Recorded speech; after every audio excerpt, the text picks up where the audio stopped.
Hello everyone, welcome to my channel. If it's your first time joining, thank you. If you are a previous subscriber or are coming from a previous video on my channel, welcome back. In today's video, I'm going to show you how to make fabric quilted key fobs. I really like the fabric ones just because they're softer.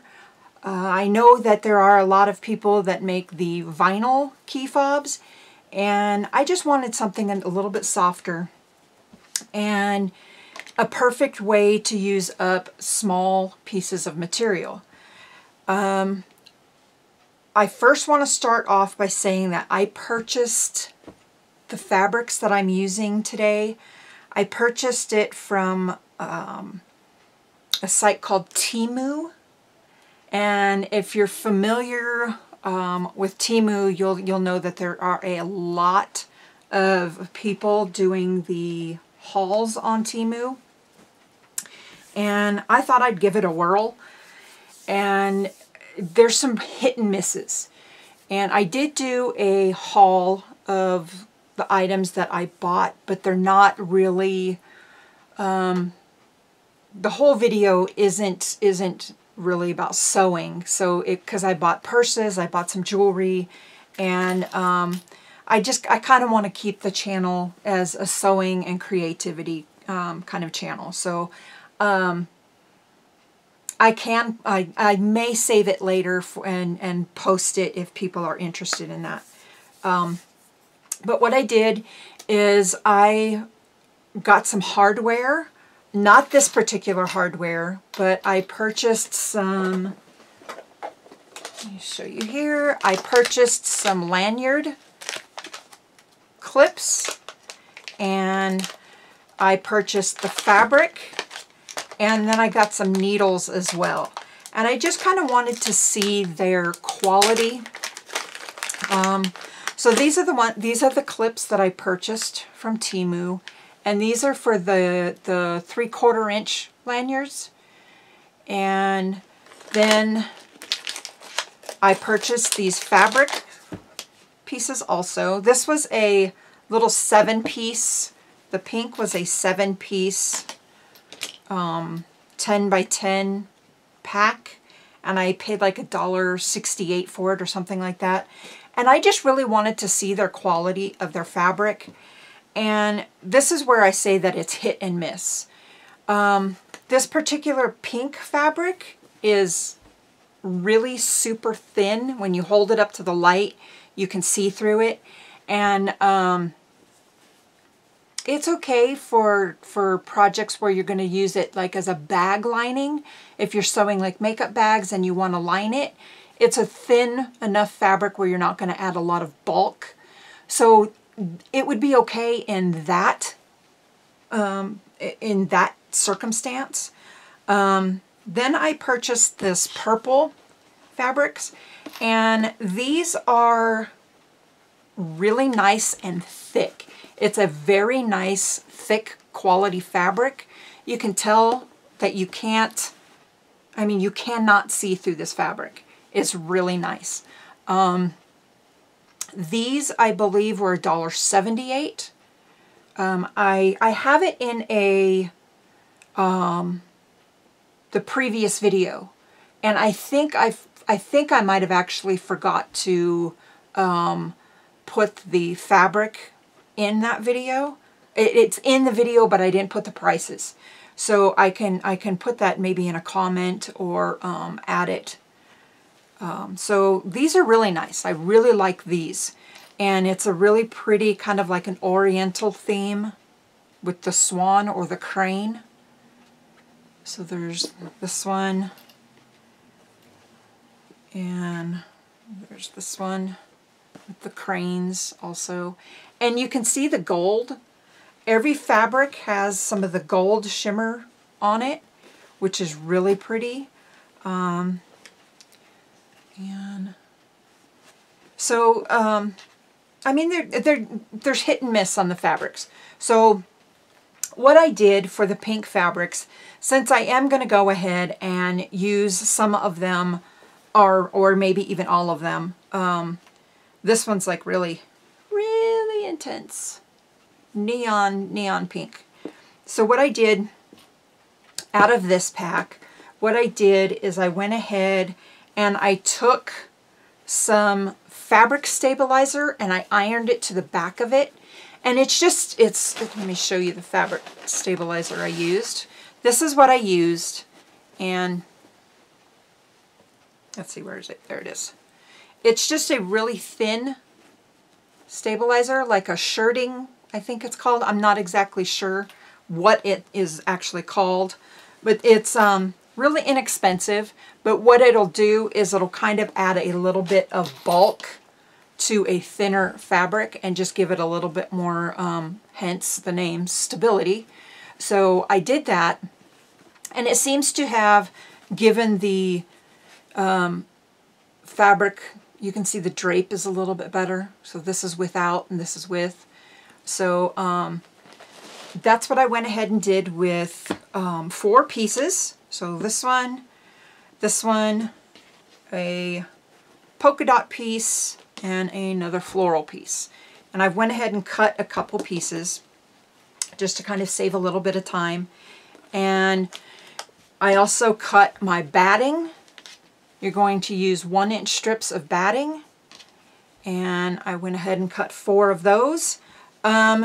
Since these squares are 10 by 10, what I did for the lanyards, you're going to cut 4-inch wide pieces of fabric, and you can make your, I'm sorry, not your lanyard, but your key fob. You can make it at any length you wish. Mine are going to finish, of course, at about 4.5 inches once the clasp is on that. And that's a really good size to kind of just like kind of loop your fingers through. You can make them longer if you want to do it as a wristlet where you can put your hand through it. You can even make them shorter, whichever way you prefer. But I cut mine, you're going to cut them to 4 inches wide by whatever length you want. And since these were 10 by 10 inch squares, I was able to get 2 pieces and then a scrap piece. And what I'll use these scrap pieces for is like zipper tabs on bags later. So there's those, and I'm going to go ahead and set those up here aside. The batting that I have chosen to use, when I do my quilting, I use Warm and Natural, and that's what this looks like. It's natural toned. I really like it. It's an 80% 80 cotton, 20 polyester, and it's a really nice batting. I really like it a lot. But then there are other battings also, which are a white, and this is made by the Polyfill company, and I believe this one is called Soft and Crafty, and it's from makers of Polyfill. And I just got these at Joann's. I think this is actually made for Joann's. Yeah, you can see Joann's down here on the side. And this is an 80-20 also. And estimated shrinkage is 2 to 3%. And yeah, 80 cotton, 20 polyester. And I think that's what this one is. It's okay. It's not my favorite batting to use, but in a pinch, I will use it. And I've doubled up on it just to make it a little thicker on some projects. But it's okay if I'm going to be making small items like this. So I save all my batting scraps for that. Okay, so what you're first going to do, of course, have all your supplies and everything. I've got my quilter's ruler. I've got my key fobs. And these are just 1-inch key fobs. And you can see the little teeth in there. And it comes with the key ring.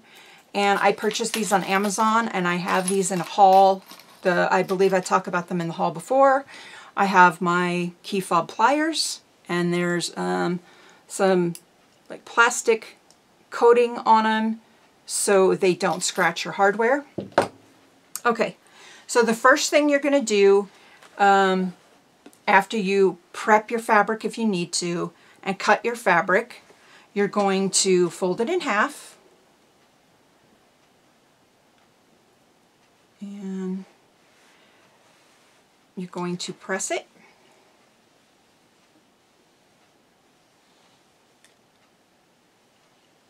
And the iron's not on.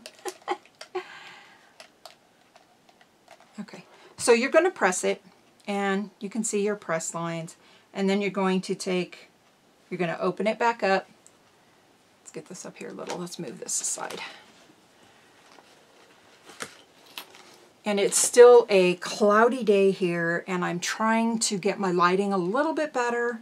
I may have to adjust my lighting here off to the right side some more. I may have to invest in a little more lighting. We're gonna kind of see what happens. Okay, so my iron should be warm enough now.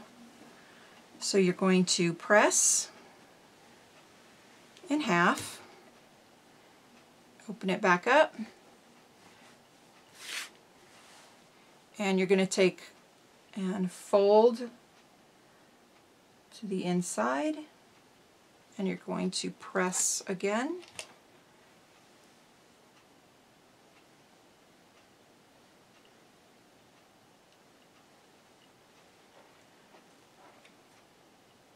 And take your other side and do the same.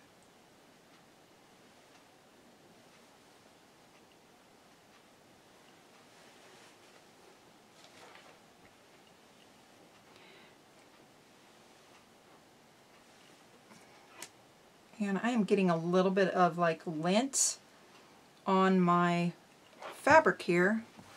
And that's okay. It is from when I put the batting on, or the fabric stabilizer on it. Okay, so now what I'm going to do, some people will take a 2-inch piece. That's fine. But I just do a 1-inch and put it on the inside of one piece. Or you can do your 2-inch piece and then put it inside, fold back over, and then you're going to take it to the machine and you're going to stitch down one side. I'm going to get my new clips that I purchased, and my first time using them.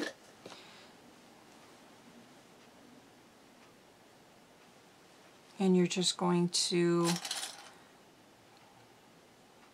put a couple clips.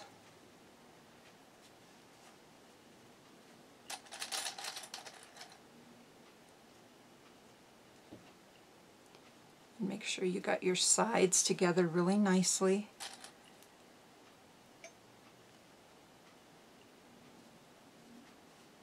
I probably don't need to use as many, but that's okay. And one more. And you can see that I cut my piece of batting a little bit longer. And the reason why I do that is as you start sewing, it gives the needle something to sew into so you don't get any thread nesting right at the end of your key fob. So I'm going to adjust the camera. We'll move over to the machine and I will be right back. Okay, so I have this adjusted at the sewing machine. What I'm going to do is I'm going to attach the sewing foot I'm going to use, and this is the foot I'm going to use, and you can see it's got a little bar here in the middle of it, and I believe this is called a overlock foot or an edge stitching foot, and I may be wrong on that. Let me actually look in the manual. But I'm going to go ahead and attach that to the machine, and I have my needle already in the machine, and I'm going to look to see what that foot is called so I'm not telling you guys incorrectly. Okay, I believe it is called a blind stitch foot. And you can use it for doing, like how I am. I will be putting it the fabric right up against it there. And I want to be able to make my stitch as close to this edge as possible.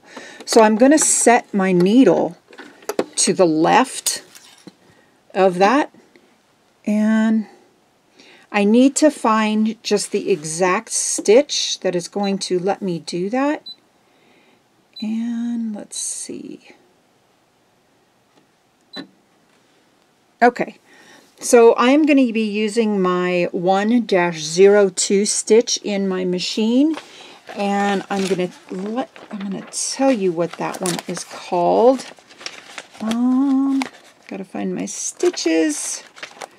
Sorry about that, guys. I thought I had it saved here in the book, and now I can't find it. So let me just move the camera actually and let you guys see. Okay, so this is what the stitch looks like. Oops, go back. It's going to be all the way to the left, and I have an extra foot here, and I want to show you what I'm talking about. You can see this bar, how it goes in the middle. I want the needle to be on the left side of that bar. So I need to set the stitch that is going to let me do that. And that is the stitch that will let me do that. So we're going to go back here, down here to the needle.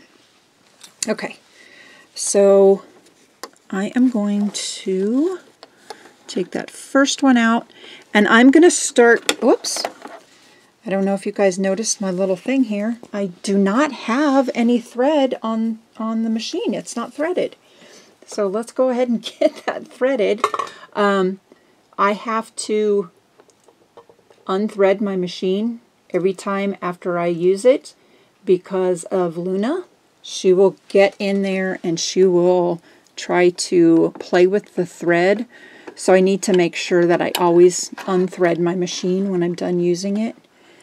And I'm just threading it here really quickly. And a good thing about my Brother machine is this lovely automatic threading system on here. I just align it down here in these little notches, and then I just push a button here. Let me put this foot down. Push a button off to the side, and it's that easy. This machine threads so easily. I really like this machine. Okay, now what I'm going to do is I am going to take my tweezers, and I want to put my thread down through that left side. Okay, so I've got that there. Sorry about that. I should have had it threaded ahead of time. But I think the reason why I didn't is because I wanted you to see the foot that I was using. Okay, so I'm going to start my stitching off of the fabric. I'm going to start it up here in the batting. That way, if there's any thread nesting, it's going to be on the batting and not on the... Okay, and I'm going to turn it down to about medium, and I'm going to...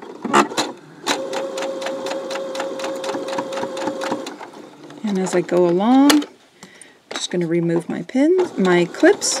I'm so used to saying pins. This is the first time that I am using these clips. And so far I really like them. I have a really bad habit of poking myself.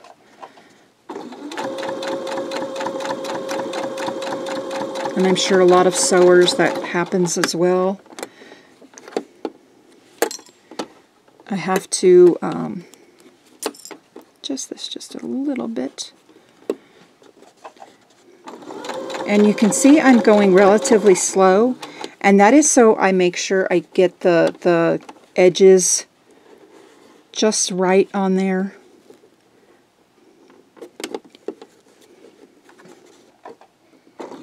And I saw through some of the other tutorials that I watched that this was the best foot to use, so you can, and you do want to lock your stitch.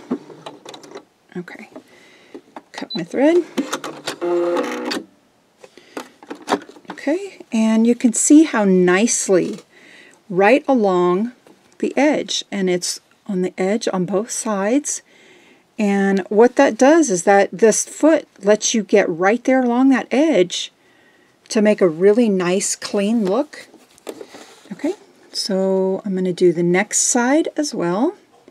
And I forgot to actually lock my stitches on the other end, but I can show you a step that will help you to lock those stitches in just a moment. I have been using my FAF machine, and if you notice that little beep, if you just heard that little beep, I didn't put the foot down. On my FAF machine, when you step on the foot pedal, it puts the foot down for you. So I've been using that one doing the Calico Cat quilt. Okay, so lock my stitch, back stitch, and yeah, so I got used to having the needle go down. What's really funny about the FAF sewing machine is it's kind of made me into a lazy sewer. If you're familiar with machines that have that automatic pedal, you'll understand what I mean. Okay, so I have both edges sewn, and they look really good. And now what you can do is, if you want to, you can now change your foot and do a really pretty decorative stitch down the middle. I'm not going to do that on this one, but what I'm going to show you now is that if you forget to lock your seams at the end, the stitches at the end, you can take your piece, and I'm going to switch the foot, and I'm just going to put my regular foot on, thread down, and what I'm going to do is I'm just going to sew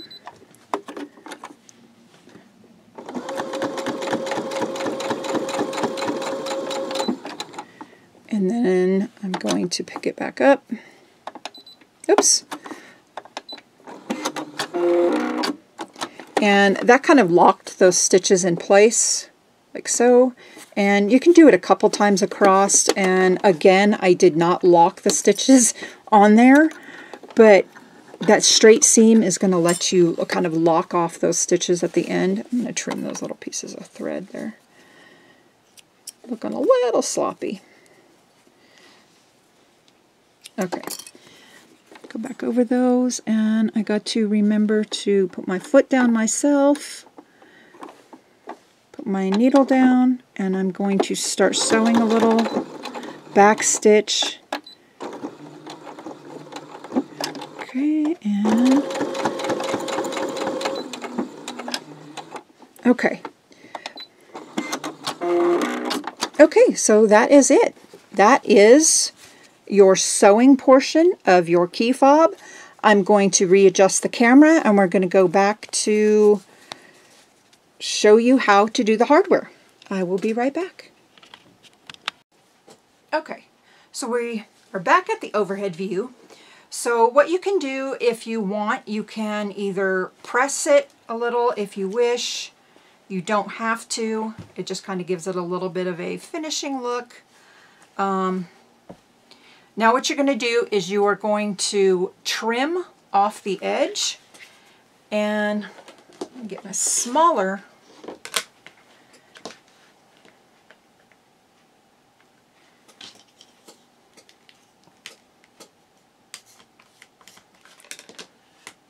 okay, for some reason that is not wanting to trim, probably because I'm using a small. Okay, let me get my other cutter. Sorry guys, I thought my smaller cutter would have worked for that, but I forgot that I'm doing double layer. Okay, So get my larger cutter. There we go. Okay, so you're just going to cut the end off, and then you're going to take your hardware and you're going to place it right in there. And I've seen some of the other people who have been making key fobs on YouTube. If you see the teeth, can you see the teeth in there? You're going to kind of put it in there, and you're going to kind of get the teeth, work the teeth so they're kind of like into the fabric right there. And then you're going to take your pliers and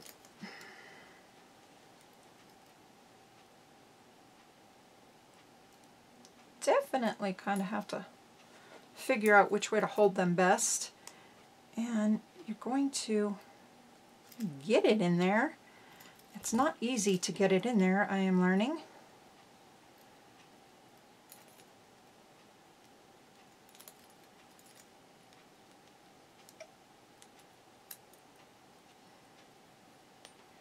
Let's turn this back around this way.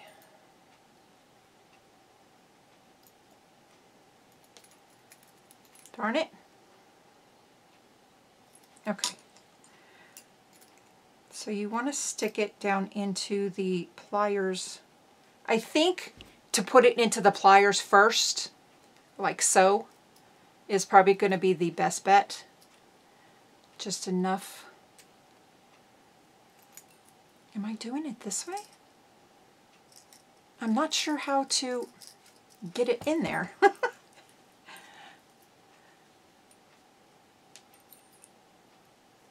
Come on. We'll figure this out. I'm sorry I'm so fumbly. Definitely a learning curve. Okay, so let's try to get this in there enough. Oh, okay, I think I see it. Okay. I want to get that fabric really on those teeth so it's not going to pull out. Okay, there we go. And you're going to crimp it down. Okay, there we go. There is our first fabric key fob. And this one looks a little twisted. I'm not sure why it twisted. And you can see that my hardware is just a little bit crooked. And I will work on that the next time. So can you see that? I don't know if you can see that. My hardware is just a little crooked. But for my first one, I think this will show you how to go about making sure that it is kind of fumbly. Got to get it just right on there and make sure that you are holding it good and that you don't get your hardware crooked like I did. But I really like this. I think it'd be great for a zipper pull. Of course, your keychain. This one actually goes over my wrist, so I think the 5-inch. I don't have a really big wrist, but that went on my wrist quite well.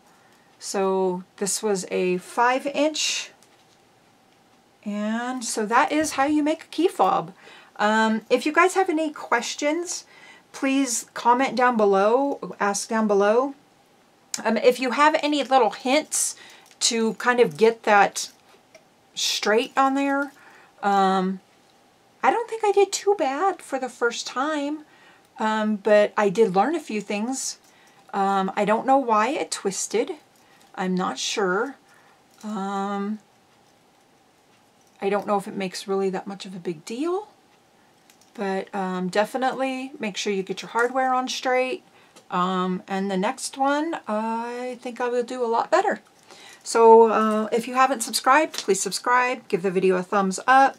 If you have questions, please ask down below. If you have any suggestions on projects to make, please comment down below. And we will all see you soon in the next video. I think the next video is going to be, let's see, I think I will be doing some lanyards. I may just do a 3/4 inch lanyard, and then a video after that will be a shoestring lanyard where it is about a 1/4 inch wide. So please stay tuned for those videos coming soon, and we'll see ya. Bye-bye.